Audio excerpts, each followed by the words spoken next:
she's been in recruiting for 6 years, and for the past 4 years, she's been working for companies like N26 and Miro to hire the best designers. So I think she has so much to share for us, and today she will talk about how you can get the career you aspire to have, which I think is relevant for all of us. So please give a round of applause for Lena.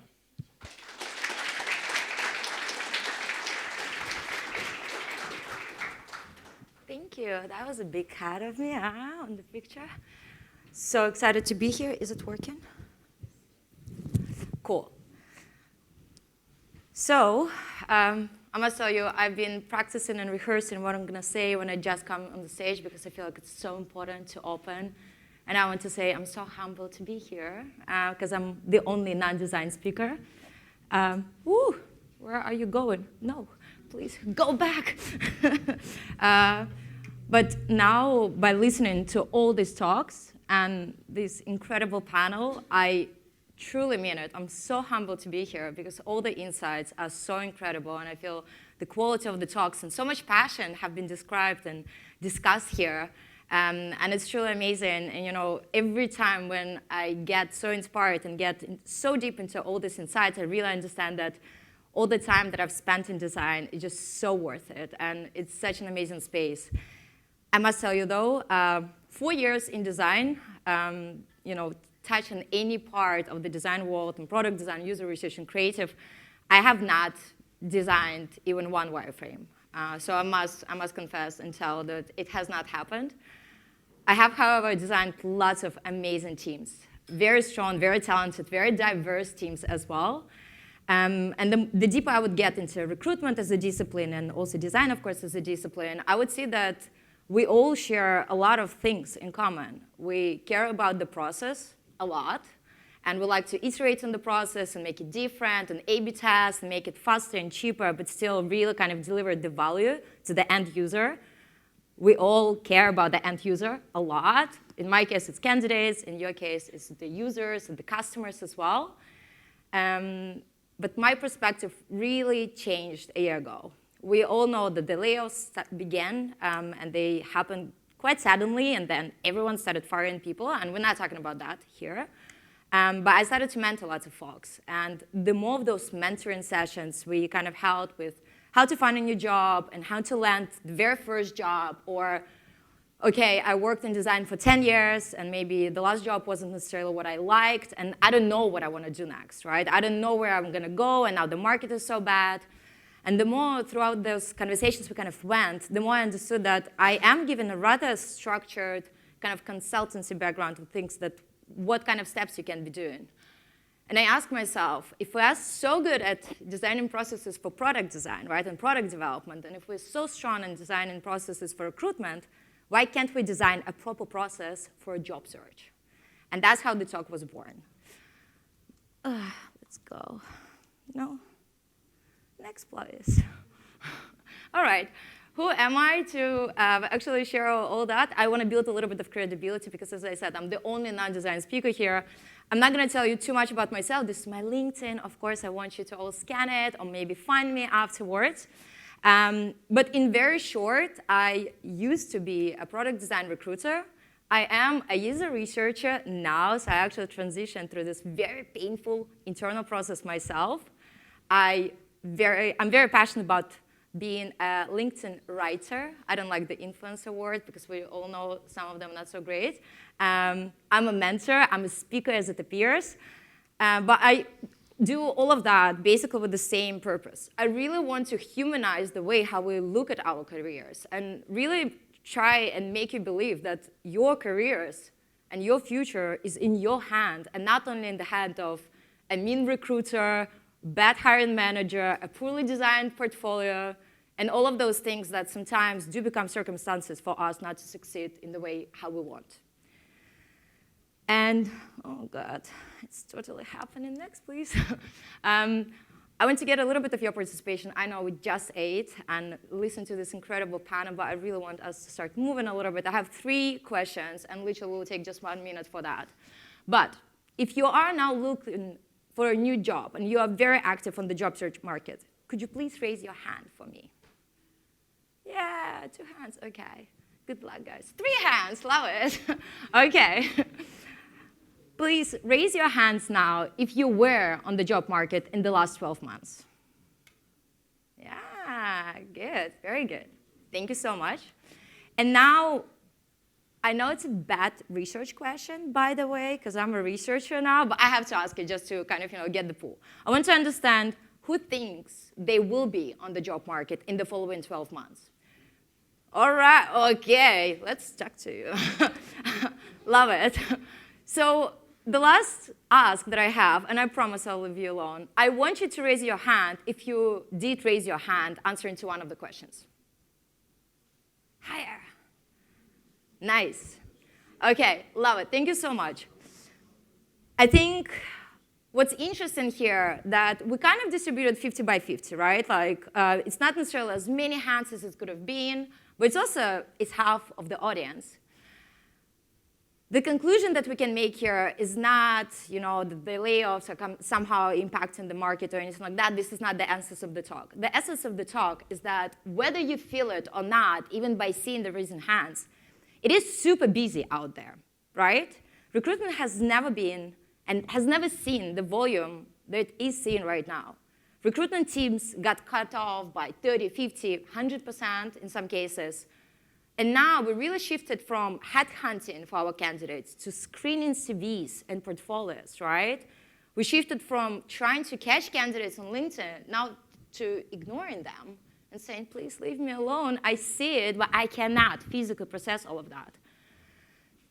And what's interesting that even though the market has shifted and changed so much, we still continue to kind of, really assess our potential as a candidate throughout the recruitment process. We say, well, I'll find a job, I will apply, I'll prep the CV and portfolio, I'll wait for recruiters to get back to me, and I'll go through the interviews and score the job. But why don't we consider that the job search lifecycle actually starts much earlier than that? And now we'll move to the next slide. Is it me moving or you guys moving? Okay, well, it's moving somehow. And I know you're asking yourself also like, oh, did you say job search lifecycle? Is that a thing? It's not a thing, but let's make it a thing from today onwards, and then we can tell everyone that we came up with a new concept altogether. Because we all are here now, me, myself included, but we are experiencing the product development lifecycle, right? It's a very clear process how we define, what we're going to build, and then we create all of those beautiful hypotheses, right, and low and high fidelity prototypes, and then we go and we test and we say, okay, this is a great solution, let's ship it. Very similar thing we actually do in the job search, right? We go out there, we think, okay, what kind of company I want to work for? So you do your research as if you would have done actually your user research and research if you were to build a product. You talk to different folks who are actually using those companies, right, working for them. You do your actual due diligence. You try to understand what are the strategies going to get you there and going to get you that job.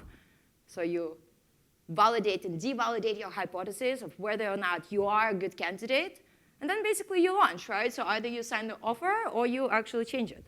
So there are not so many different things, and if you actually consider it as a concept, it also becomes much more clear how to become more successful. I see that you're not buying it, and I totally expected it. Let's go to the next slide.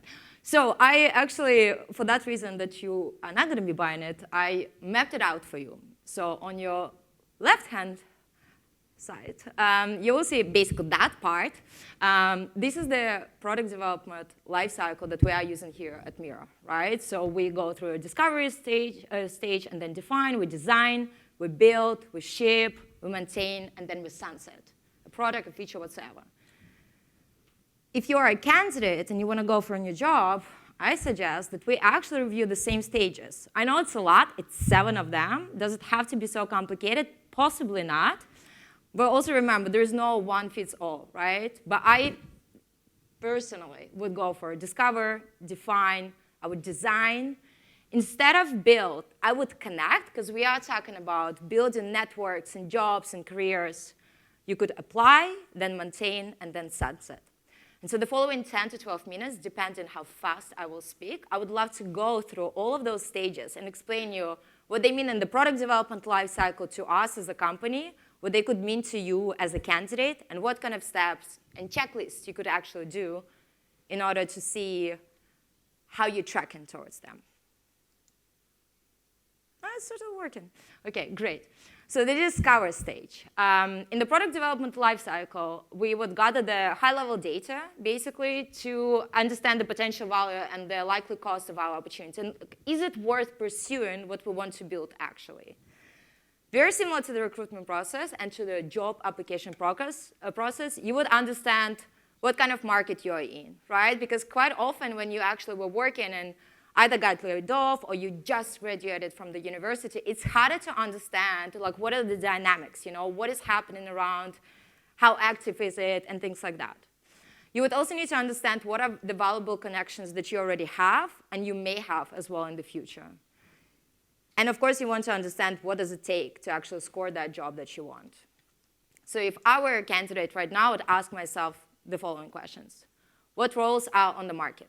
What are the seniority of those roles, product areas, and things like that, right? Quite often, actually, people come to me with 5 to 6 years of experience and ask, OK, what is the perfect kind of step for you, next step? And they say, I don't know, right? OK, but do you want to be a manager or an IC? And people don't know. But how can I, as a recruiter, for example, if I'm talking to you and you're not quite sure about your personal aspirations, right, for the next role, I'm not asking about 10 years, how can we actually know that we're going to retain you in a year if you change your mind? So definitely thinking about it and reading more about it and thinking what you're going to tell to the companies could be potentially quite valuable.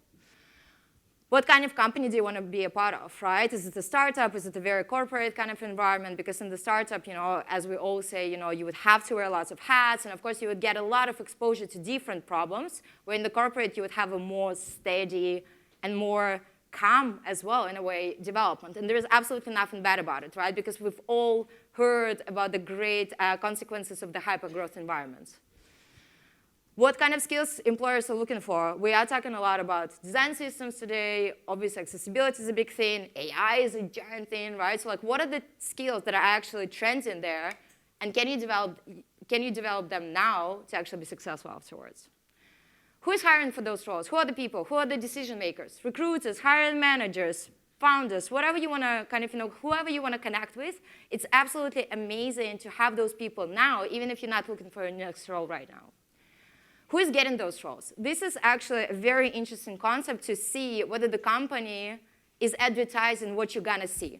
So find those people who got the role that you may want in the company that you may want to be a part of, and offer a 10-minute chat. You will see that those people do not say no, but you will also hear more about the scope, the seniority, right? How is it to be a part of this company? And you will also know for yourself whether or not it's worth even pursuing this opportunity. And also, check out whether or not you can get any kind of connections with the employees who are working there for quite some time, right? So definitely worth chatting with them, even if you're not looking, because now those are just strangers that you connected with, but in the future, you already made that connection. It's definitely much easier to also get into the conversation. So the second stage is define. Awesome. So in Mirror, we use this incredibly long sentence, and we say that we describe and agree on hypotheses to align on the approach to the problem and functionality. And then, of course, we would design the high-fidelity prototype and validate it with users, right? In our case, in the job search life cycle, we would define our strategy to get where we want in very simple ones, right? So we want to analyze what it takes to get where we want, what assets you may need to actually apply for those jobs, and who also may champion you to get into the recruitment process. So if I were a candidate, I would ask myself those questions. What role do you want? Once again, circling back to hands-on, UI, UX, user research, right? I want to work in design system, whatsoever you prefer, right? Because so many people literally do not know what they want to do, especially if they come out after 10 years of working in the same company or universities, right? There's so much out there. So asking yourself a question, what do I want, will help you actually set yourself up for success in the processes. Do you have what it takes to get a role, and does it want you back? I know it sounds a little bit mean, but we all know about the study that female candidates tend not to apply if they don't tick all the boxes, and male candidates, for example, tend to apply for the roles where they don't tick any of the boxes. And I think balance is the key, right? It doesn't have to be that you are ticking each and every box, but you also need to understand what are your chances for success, because if you just apply to see, well, what if, if you ask yourself what if, it definitely means no, right? So be careful, your profile will stay in the system, and it does screw your chances for success in the future. What are your major strengths that make you a strong candidate? And I really loved what we talked, what the panel talked about, right? Like, what makes you a great candidate? And it doesn't have to be something that no one else has, because let's face it, as endless design and the skills in design are, it's still hard to find something that absolutely no one else has. But you need to identify your strengths, right? Are you very good in prototypes? Are you super good with communication? Whatever. Why is it so important? Because you're going to sell it in the interview processes, and you're also going to sell it in your CV and portfolio, right? You're going to actually highlight that, and it's going to create this holistic candidate profile for the people who are going to be consuming those documents. Will you apply or ask to be referred? So some inside data, like in Miro, for example, in my team, we hired 50 to 75% of people throughout 2.5 years throughout referrals. So it doesn't matter how amazing your job application per se is. If you know someone who can refer to you instead of applying, that definitely raises your chances for success. And the secret is there is always someone who knows someone who potentially knows someone who works in the company that you want to be a part of. You just need to find that chain. Are you connected to relevant folks who will help you with your process, right? Do you have a mentor if it's your first job interview process or anything like that? Do you have a person who can also give you some of the insider information?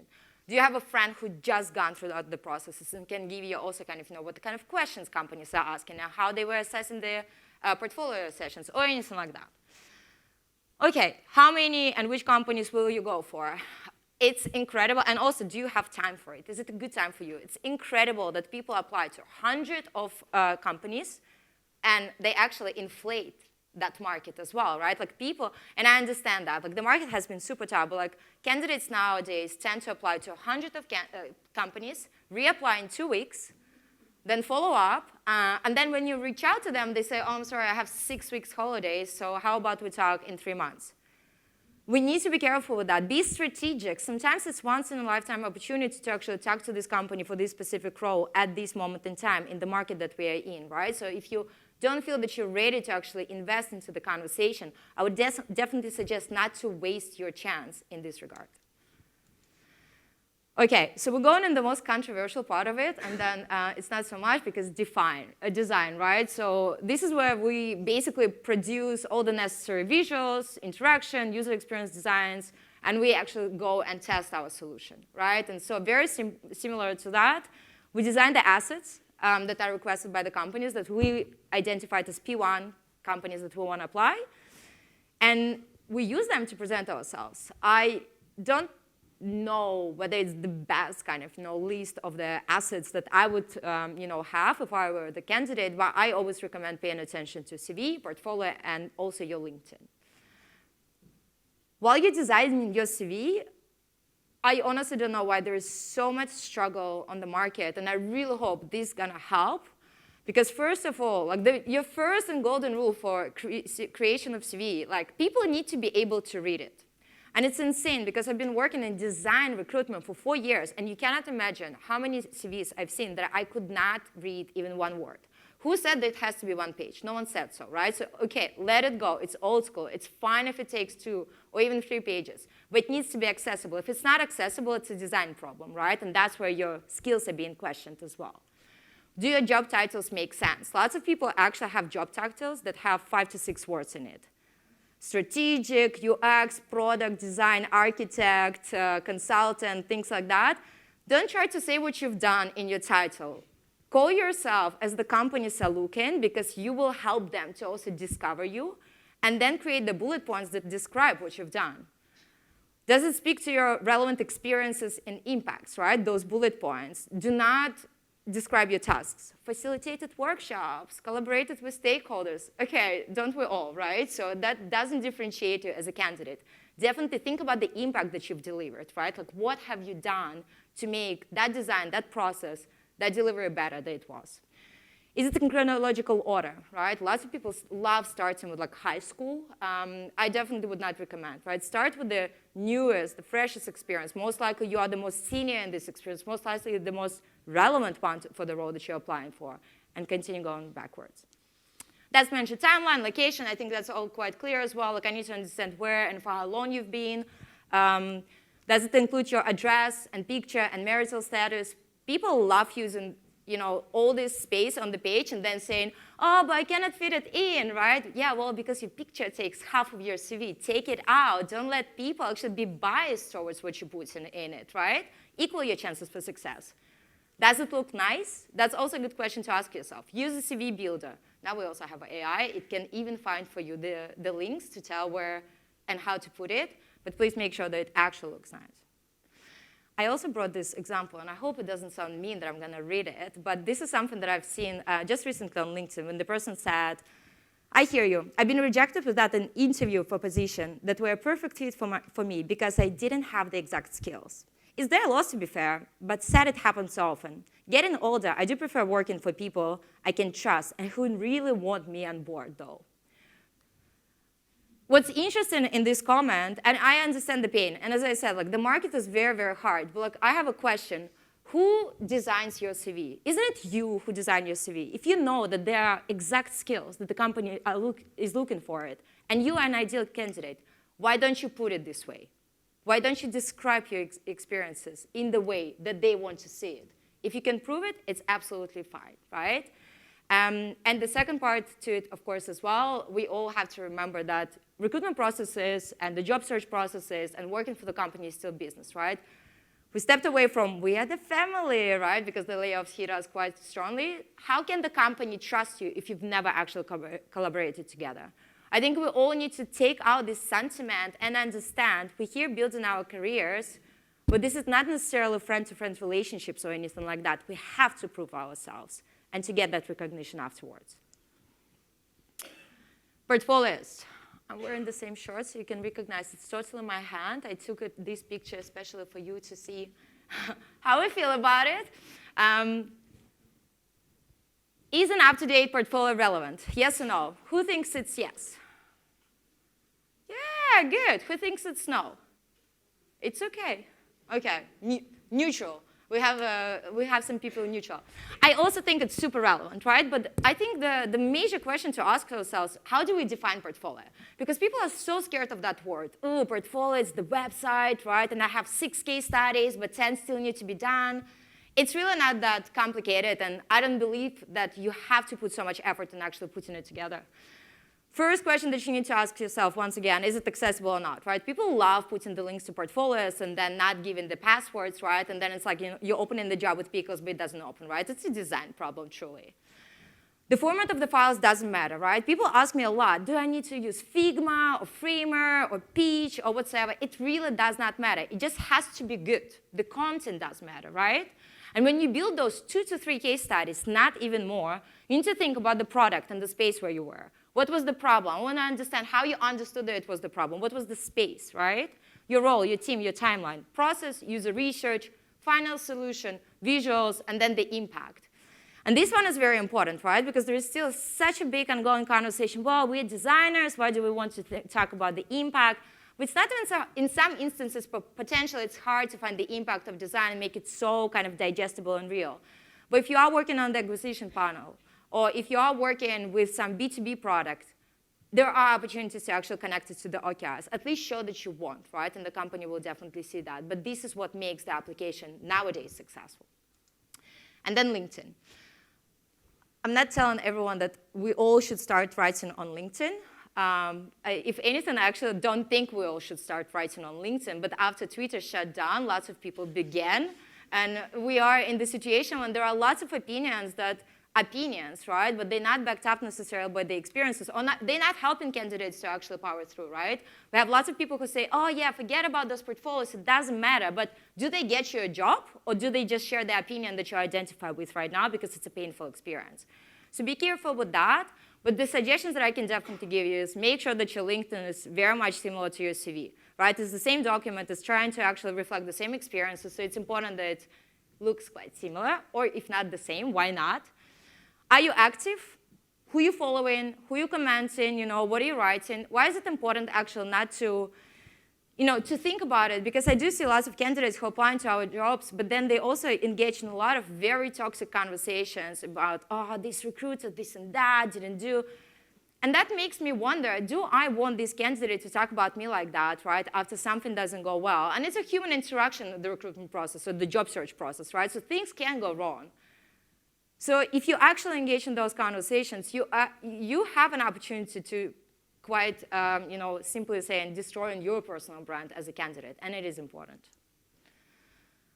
Cool. So build and connect. That's a cool one. We kind of go and we move in from the theory into the action. So during this phase, we plan and execute solution development in accordance with the requirements, and we ask ourselves the question, can people use the solution we're building? Which is a very important question to ask, right? Remember I told you that we need to build the network and we need to kind of identify those major people that are going to help us to go through. We also need to think like, who do we know? So this is the stage when we actually start pinning them and saying, hey, do you remember we had the chat? I really loved what you told me. This is my CV and portfolio. I saw this role. Wouldn't you refer me, right? And that's how we becoming more noticeable than candidates. We're becoming much more, we grow our chances for success. And we stand out amongst all these hundreds of applicants because simply it's just too many people applying for the same roles. So you need to be a little bit more creative in that regard. So if I were a candidate, I would connect with my peers, previous managers, recruiters as well, who are your friends. And I would ask for feedback. By the way, I know there's a typo, so I'm going to call it out before you start telling that to me. And I would definitely ask for feedback and say, hey, do you understand what I'm trying to say in my portfolio? What do you think about my case study? Can you read my CV? And also, are you hiring? Can you refer me for 1 or 2 roles? After you connect it, you can also start shipping and applying. Because, well, the truth is sometimes you will not find the people that you actually know in the companies that you want to be a part of. So we want to see how people are integrating the solution that we have built in their lives and also see which of the parts of the solution is still needing the iteration, right? So in the apply part, we are on. We're starting to really, talk to the companies and applying to the companies that we want to be a part of. And we're getting to see what application does or does not go well, right? Because you potentially thought that your chances are better for 1 to 3 and not so good for 4 to 5, 6. Sorry, I forgot how to count. But that's basically where you really see how it's working. So before and during your apply, I definitely suggest you to read the job description again. Right? Lots of people do that. They went through this like define stage, right, and discover stage, and they prepped all of those CVs, and like 3 months later, they apply, and the job is different, right, but no one noticed that. So please do your due diligence. It is in your hands as well to steer your candidate experience. Use your strategy from define stage to send your assets to P1 companies if you didn't find a way to be referred, right? So if you didn't find anyone who can send your application to the recruiter, you can apply. But a pro tip here, you can also pin a hiring manager or a part of the team with your portfolio and your CV, or if it's on LinkedIn, the CV is not needed, and also the link to the job that you applied for and say, hey, I'm interested. How many times my team members pinned me and said, hey, this person reached out, look at this work, it's beautiful, let's talk to them. And we hired those people, right? So this is your way to really go around this horrific candidate experience that we are having right now in the market. And do not apply and harass recruiters all the time, right? Like the more you write to recruiters, the lower your chances to actually get any kind of feedback because you're just simply growing the workload on the hands. And I'm not saying that as an ex-recruiter. There is a small post on my LinkedIn if someone wants to see it. I just made a very simple calculation that in August, in order to review and talk to all the people, the last candidate will talk to me in November. So I'm still talking to them, basically, right? Cool, maintain. 2 more stages and we're done. I know it sounds long, but it is long sometimes. We issue this in product quality, UX consistency, load, and performance expectations. And here, simply in maintain stage, we try to maintain all the great appearance that we have created. We say, hey, I'm very good at this and that. This is my CV. This is my portfolio. But now we need to go and actually talk to the folks. So what do we do? Well, first thing, is going to the next slide. We prepare, right? We make sure that we're able to pitch ourselves, right? A perfect pitch does not exist, right? So don't try to make a perfect pitch. But I think a good introduction is around 6 to 7 minutes, right? So you have like a little bit of a chat, and then you talk about yourself. If the recruiter tells, hey, can you tell me about the highlights of your experience? Please don't tell, hey, my name is Lena, I'm from Berlin, I'm very excited to be here. That's not a highlight, right? So talk about your role, product, project, team, impact that you have delivered. Once again, it's extremely important to make that connection of your design work to the business world as well. And major learnings and fails, that also shows that you can self-reflect and can grow and have this growth mindset, which is absolutely important. Ask before each interview what the interview is going to be about. So many people come back to me and say, well, I didn't do well because I didn't know what the conversation is going to be about. Well, whose fault is that? Potentially mine, because I have to tell you. But your career is also in your hand. True story. But you also need to, you are in the driver's seat, right? This is your process as much as mine as a recruiter. So please go and don't be scared of asking for that focus. Who is going to be there? Connect to those people. Use the opportunity to work on the halo berries effect a little bit, right? Maybe they've done something that you've done as well. Ethical? It's okay, right? It's okay to say, hey, I also went to that school. It will change the conversation. People do get jobs like that, right? And if it's so hard to get a job, why not to use a few tricks? And then, as well, be ready to speak about the salary expectations, start date, and all of those things. Nothing is worse than when the person is doing so well, and they don't know what they want, and then they get offered, and then they say, oh, that's not how much I cost. Well, why didn't you say in the beginning how much you cost? Know your worth, right? And it's absolutely fine to drive this conversation. And then sunset, which is the very last stage. Wow. If the product is no longer serving users, deprecate the experience. For us, as the candidates, as the people on the job search market, there's just two kind of options here. We either succeed or we pivot.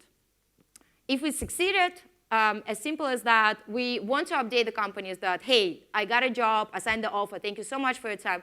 Keep those people in your network, right? Because you identify, you made so much effort to actually get them on board. You already talked to some of them. You will need them in the future. And this is how you grow your network. Because once you see each other, then you become, well, friends on LinkedIn or something. If there is no success, there is time to change the strategy. Ask for feedback.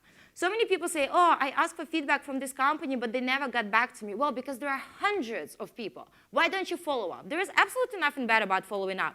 1, 2, and even 3 times.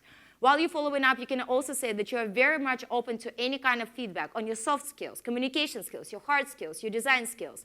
Just open up this conversation, and you will see that the companies, they're not wanting to give you the feedback, right? But feedback throughout email is also, it's a very tricky business, right? Because then people go and start posting it all over the place, right? But we want to get the feedback not to complain about the company, we want to grow. So give them that sign.